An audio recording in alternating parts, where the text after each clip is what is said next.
The golden light of a perfect summer's day streamed into the room and danced about the figure as if in worship. As they entered, he spun to face them. The picture of Dorian Gray, adapted by theatre and opera director Kip Williams, is one of the most unique theatrical experiences you'll ever have the pleasure of viewing. You left this a little late. The show's long since finished. And you don't think they'll bring it back? They'd be silly not to. Adapted from Oscar Wilde's classic, Kip's third project is his boldest addition to a body of work that continues to stretch all aspects of the theatrical medium, from the ingenuity behind the LED screens and live video, to Erin G. Norville and alternate performer Nikki Shield's monumental task of playing all 26 characters by themselves. Now, when we went to see it, we had what I guess you'd call a false start, right? We were all of 5 minutes into the show, when all of a sudden the technical director came out on stage to tell us there was some difficulties, and that the show needed to be restarted. And you're sure you had nothing to do with that? Who, me? It was interesting. They didn't elaborate on what those difficulties were, and my cousin believed this was actually all part of the show. But being well versed in the world of live video, I wasn't so sure, because I knew how easily things could go wrong in this type of environment, like forgetting to charge camera or wireless router batteries, interference with the SDI signals between camera and vision switcher, unforeseen updates or errors with the vision switching programs. So much could go wrong, and it sort of dawned on me that for this to play out from start to finish without any technical hiccups, everything would have to be checked like thrice over. Because when this got going, it really got going. We had understudy Nikki Shields in our production, who blew it out of the park, by the way, and her energy was at 120% the whole way through. It's one thing to try and remember your lines, but imagine delivering them from 26 other characters in the story while you're looking between up to 5 different cameras. Imagine having to remember exactly where to stand on stage, else risk fucking up the superimposed recordings of your characters during the live playback.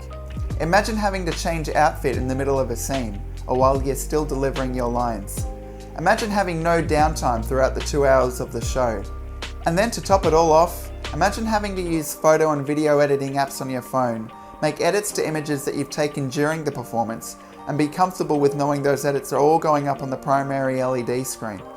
I began impressed by the technical elements, but once they ramped up in complexity, I had to stop trying to figure out the how-to behind it all because it completely left me in the dust. Bringing me to the point I'm trying to make here, I'd argue the success of this production heavily relied on its ceaseless momentum. Had there been a technical issue at any point other than the beginning of the runtime, the production would have simply been ruined by the disruption. Which is why there couldn't have been a shadow of a doubt that there would be technical issues, because the slightest uncertainty would have warranted a complete restart of the performance. These technical elements are so demanding that the camera crew really are as much of the performers of this show as the talent themselves. There's so many different cues for them to remember, and all the while they have to keep in mind what shape LED screen their shot is going up to, being a myriad of differently sized rectangles and squares that sometimes move around between each other. It's no wonder there's 18 crew all pulling their talent into this thing, but it's bizarre to think that when you remember this is a theatre production with one cast member. Bizarre in the best possible way, I should add. Despite the one-person cast, there's no shortage of excitement happening on stage. As we're able to view the sets between the different video angles, they're sometimes oddly positioned on stage, until they start moving around and evolving mid-performance. And to finish off the pros, a big tip of the hat to Kip Williams. There's an undeniable parallel between the narcissistic themes of Oscar Wilde's classic and today's social media frenzy, and I think Kip's done an outstanding job in not only shedding light on these concerns, but capturing the essence of what the novella was all about with its adaptation. Alright, now you have to be the son of a bitch to list the cons. But... hard, isn't it? What can I say? Want me to complain about the false start at the beginning? Who cares? The brief moment where our understudy held the mirror at slightly the wrong angle? Who fucking cares? Yes, there are a few minor errors like this throughout, but with a production this revolutionary, you'd expect there to be. That's how you know you're about to have a completely unique experience, and that's exactly what this is. Maybe I'd make the argument that the show is a little heavy on the Instagram filters and phone app elements. leaning on their goofs to a point where we start seeing diminishing returns. But beauty is in the eye of the beholder. Others might think they didn't lean on these filters enough.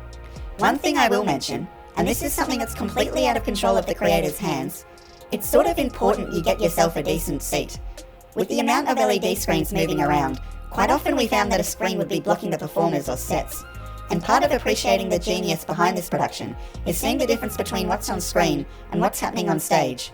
For that reason, I highly recommend getting a seat somewhere level and in the centre of stage if you can. Sure, you'll be paying more for the premium, but trust me guys, it's definitely worth it. And that's as much shit as I care to hang on this production, Jordy, because like you, I absolutely loved it. Yeah, I'd implore you all to keep an eye out on Kip Williams. I'd go so far as to say that he's revolutionised the world of theatre with his signature use of live video, and I think he'll continue to for years to come. In the off chance that this production doesn't come around again though, do keep an eye out on his upcoming projects because he's continuing to raise the bar each and every time. Now Jordy, are we going to have to wait ages again for another upload? Look, you know how it is. Things happen, work gets busy, life gets in the way. But I should be able to release a video a month. At the very least, Jordy. Stay tuned, you mongrels.